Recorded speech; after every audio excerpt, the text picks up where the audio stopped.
السلام علیکم۔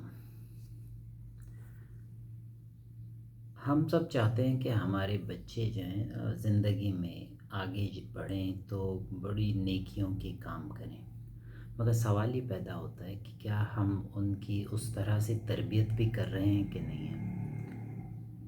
میں کچھ چیزیں جو میرے پرسنل ایکسپیرینس میں ہیں میں وہ آپ لوگوں کے ساتھ شیئر کرتا ہوں۔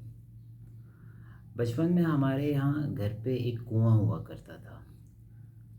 ہمیں اپنے اس کنویں سے گھر کی ضرورت کے لیے جب ہم پانی کے لیے موٹر چلایا کرتے تھے تو گھر کے اوپر بنی ہوئی ایک ٹینکی بنی ہوتی تھی جس کو ہم بھرا کرتے تھے۔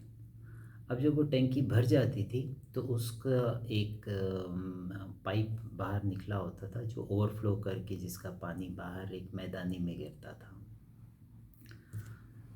وہاں پہ ہمارے ایک چوکیدار رہتے تھے جو اپنی فیملی کے ساتھ وہاں پہ رہتے تھے، اور وہ سارا دن انتظار کر رہے ہوتے تھے کہ کب یہ پانی اوور فلو کرے تو ہم آ کے وہاں سے پانی بھر سکیں۔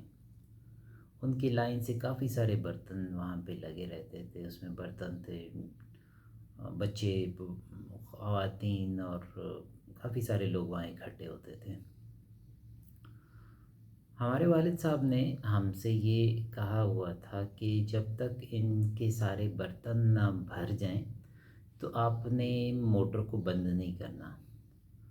اب اس انتظار میں ہمیں جا کے اوپر چھت پہ ہم بیٹھ جاتے تھے اور انتظار کر رہے ہوتے تھے کہ کب ان سب کے برتن بھر جائیں، اس کے بعد ہم اپنے اس کے موٹر کو بند کر سکیں۔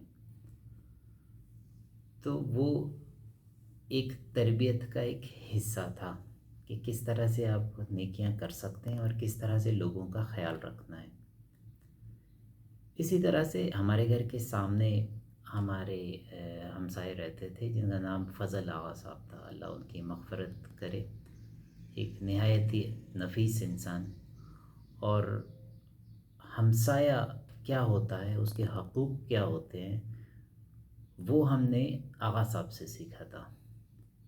ہمارے ہر غم ہر خوشی میں وہ ہمارے ساتھ کھڑے رہتے تھے۔ ہمارے گھر پہ جب کسی چیز کی ضرورت ہوتی تھی تو آغا صاحب کے گھر سے آتی تھی۔ یہاں تک کہ جب ہمارے گھر میں پانی کا مسئلہ ہوا تو آغا صاحب نے اسپیشلی ایک پائپ ہمارے گھر کے لیے اسپیشل کنیکشن لگوایا اپنے گھر سے، روڈ کے نیچے سے ہوتا ہوا، اور وہ ہمارے گھر پہ آ کے کنیکٹ ہوا۔ اور جب کبھی ہمیں پانی کی ضرورت ہوتی تو ہم جا کے ان سے ریکویسٹ کرتے اور وہ موٹر اسپیشلی ہمارے گھر کے لیے وہ اس کو پانی کو چلایا جاتا اور ہم اپنے ضروریات اس سے پوری کر لیتے۔ آغا صاحب کے گھر کے باہر اس کا بھی انتظام کیا گیا تھا کہ محلے کے وہ لوگ جن کے پاس گھر میں پانی کی سہولت نہیں تھی تو ان کے لیے اسپیشلی موٹر چلایا کرتے تھے، اور 25-30 لوگ آ کے وہاں سے اپنے گھر کے لیے برتن رکھ دیتے تھے اور وہ اپنے گھروں کے لیے پانی بھرتے تھے۔ اسی طرح سے ان کے گاؤں سے لسی آیا کرتی تھی، اور وہ لسی روزانہ کی بنیاد پہ وہاں کے گاؤں سے ان کی لسی آتی تھی، اور وہ اپنی ضرورت کے مطابق اپنے لیے لسی رکھ لیتے تھے، اور جتنے باقی جو اس کا ایڈیشنل ان کے پاس ہوتا تھا وہ سب پھر باہر بچے آ کے لوگ کھڑے ہو جاتے تھے اور ان کو پلاسٹک کی بوتلوں میں اور ان کے برتنوں میں اس کو پھر لسی بھی شیئر کیا کرتے تھے۔ آغا صاحب کا پچھلے سال انتقال ہو گیا، مگر وہ سلسلہ نہیں رکا۔ ان کے گھر کے باہر آج بھی اسی طرح سے برتنوں کی لائن لگتی ہے اور وہاں پہ لوگوں کو پانی دیا جاتا ہے، اسی طرح سے لسی آتی ہے اور اسی طرح سے لسی کو شیئر کیا جاتا ہے۔ یہ سلسلہ اس لیے نہیں رکا کیونکہ انہوں نے اپنی فیملی کو ایک بات یہ سکھا دی تھی کہ یہ صدقہ جاریہ ہے، پانی جتنا آئے اس کو شیئر کیا کریں، اور یہ چیز ان کے بعد بھی یہ سلسلہ چل رہا ہے اور ان کے لیے مغفرت کا ایک وسیلہ بن چکا ہے۔